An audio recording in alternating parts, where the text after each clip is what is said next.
High বন্ধুরা, দেখো আমার কি বিধ্বস্ত অবস্থা। 12টা বেজে গেছে, ঘড়ির কাঁটা ঘুরতেই আছে। আজকে সানডে মানেই আমার লেট, সব কিছু লেট। ঘুম থেকে ওঠা late, breakfast late, lunch late, সমস্ত কিছু।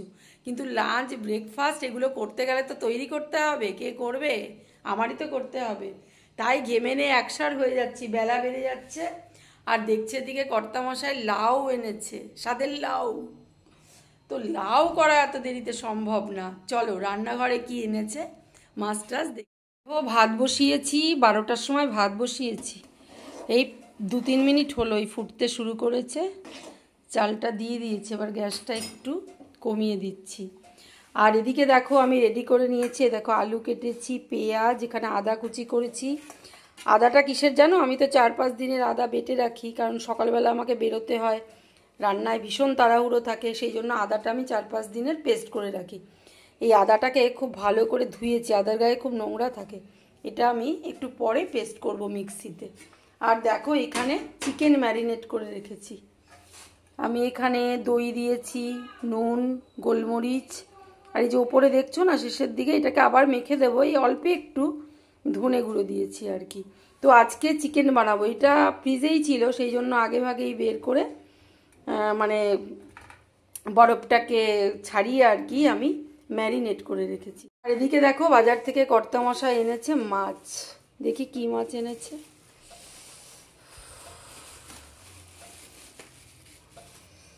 এটা হচ্ছে আর মাছ। আর মাছ ছেলে বাবা দুজনেই খুব পছন্দ করে।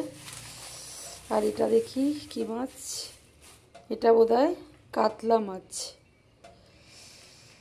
তো এই 2 রকম মাছ এনেছে। মাছটাকে এবার ধুই। চলো এবার পরে ডিসাইড করব কি মাছ হবে। ভেবেছি তো অল্প একটু মুসুরির ডাল করব। যদি ডাল করি কর্তামশাইকে জিজ্ঞেস করি, তাহলে মাছ ভাজবো, মাছ আর রান্না করব না, আর বাকিটা ফ্রিজে তুলে রাখবো। চলো ধুয়ে নি মাছগুলো। দেখো কত যে ছুটকা কাজ থাকে।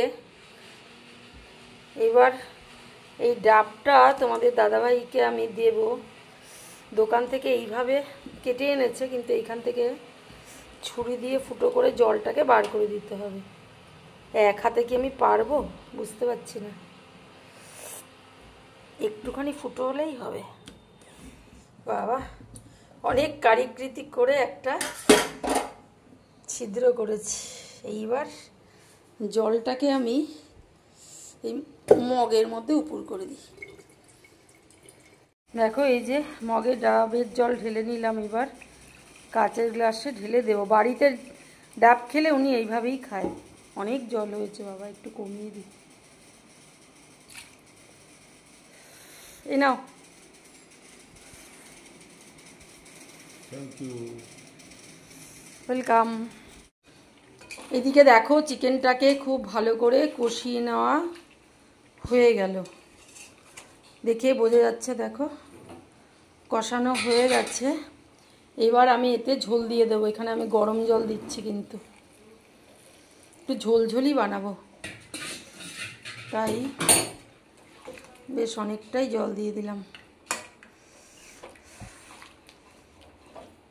দেখো ঝোলটা কিন্তু ফুটতে শুরু করেছে। এবারে আমি আরও 3টে গোটা কাঁচা লঙ্কা দিয়ে দিলাম। আমি কিন্তু চিকেনটা কাঁচা লঙ্কা দিয়েই করছি। আগে আমি 4টে কাঁচা লঙ্কা দিয়েছি, আর এখন 3টে দিয়ে দিলাম। লঙ্কাগুলো বিশেষ একটা ঝাল নয়। আর যে কালারটা দেখছো, এই কালারের জন্য শুধু অল্প একটু কাশ্মীরি লাল লঙ্কার গুঁড়ো দিয়েছি।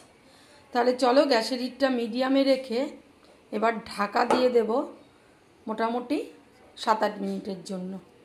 আর চলো এই ফাঁকে একটু বাইরে ঘুরে আসি। দেখো বাইরে চলে এলাম। আজ কিন্তু রোদের তাপ ভালোই আছে, মানে ভ্যাপসা গরম আছে, আর কেমন একটা গুমোট গুমোট ভাব। দেখো উফ, আমার তো ভালোই গরম লাগছে। আর এখানে দেখো রঙ্গন ফুলগুলো ফোটা শুরু করেছে। যখন পুরো ফুটে গাছ ভরে যাবে না, কি অপূর্ব দেখতে লাগে। আমার অনেক ভিডিওতে এই রঙ্গন ফুলের গাছটা আছে। ফুলগুলো ভারী চমৎকার। দেখো বাইরে কেন এলাম জানো তো? এই যে কাপড়টা দেখছো, এটা আমি পড়েছিলাম। গুড ফ্রাইডের দিন একটা নিমন্ত্রণ ছিল, সেখানে আমি পড়ে গেছিলাম।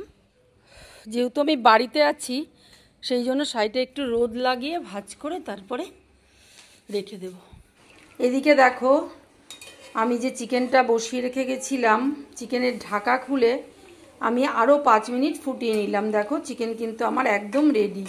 একটু ঝোলঝোল করেছি, সেদিন বলছিলাম না যে আমি সব কিছুই এখন একটু লাইট লাইট করছি, হয়ে গেছে। এবার দেখো সবশেষে একটু গরম মশলা ছড়িয়ে দিলাম। তো গরম মশলাটাও একটু মিশিয়ে দিচ্ছি। কমপ্লিট আমার চিকেন। চলো গ্যাসটা অফ করে এবার নামিয়ে নেব।